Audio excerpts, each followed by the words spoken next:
Na habari za muda huu kama ilivyo ada, tuko katika chaneli yetu ya Ali TV ambayo inapatikana TikTok, Instagram, WhatsApp, YouTube. Bwana, leo nimekutana na mwanadada maeneo ya Karume, Dar es Salaam. Bwana, tunapiga story mbili tatu hususan za kazi.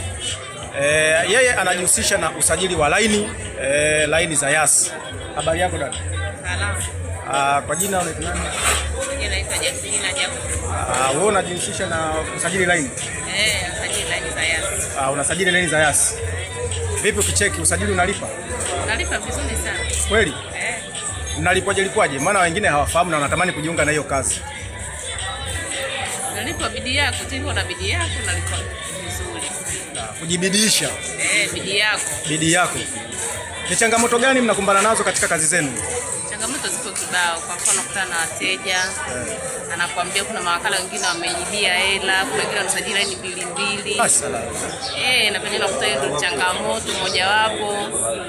Wengine ndio kama hivyo, mtu akitaka kusajili anaiba hela zake, anahamisha, anasajili laini zingine, anasajili kama ameenda kusajili Yas, anaenda kusajili Yas, anapita na Halotel na Airtel. Kwa hiyo changamoto ni nyingi. Basi poleni sana, na naamini kila kazi lazima iwe na changamoto, na hiyo ni moja ya changamoto. Lakini vipi ukicheki kuna maendeleo ambayo umeyafanya toka uingie kwenye hiyo kazi? Maendeleo yapo. Unaweza ukaniambia moja hapo leo ulipata, au ni siri yako? Ni siri yako. Sasa unawaambia nini wale ambao wanatumia labda njia hiyo kwa ajili ya kwenda kuwatapeli wateja wenu? Nini unawaambia watu kama hao? Maana leo hii hapa kwenye taarifa hizi ambazo tunazitoa hapa au kwenye ujumbe huu wanatazama na wanasikia. Sasa nini unawaambia?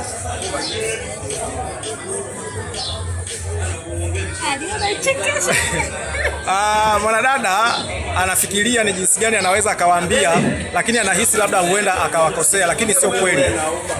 Ila anatamani kuambia kwamba hicho mnachokifanya sio kizuri na muache, kwani mnasababisha na wao waonekane sio waaminifu.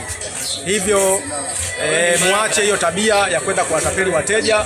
Kama unaenda kufanya kazi ya kusajili laini, msajilie laini, basi shukuru na kile ambacho utakipata, usiingie tamaa. Dada, mimi nikutakie kile la heri, au una la kuzungumza? Sina la kuzungumza. Sawa, basi asante sana. Unaambia nini wanawake wenzako ambao hawataki kujishughulisha? Changamoto. Sina la kuambia, endelee tu kukaa nyumbani, utaona wenzetu maendeleo.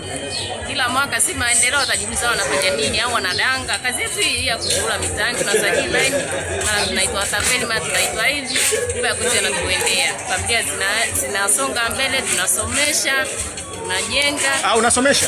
Na unajenga kupitia kazi ya kusajili laini. Yangu hii. Kumbe kazi inalipa hii. Inalipa vizuri. Aisee. Umeolewa? Sijaolewa. Haujaolewa. Kwa hiyo unajitegemea mwenyewe na una geto lako. Mashaallah. Una watoto wangapi? Wawili.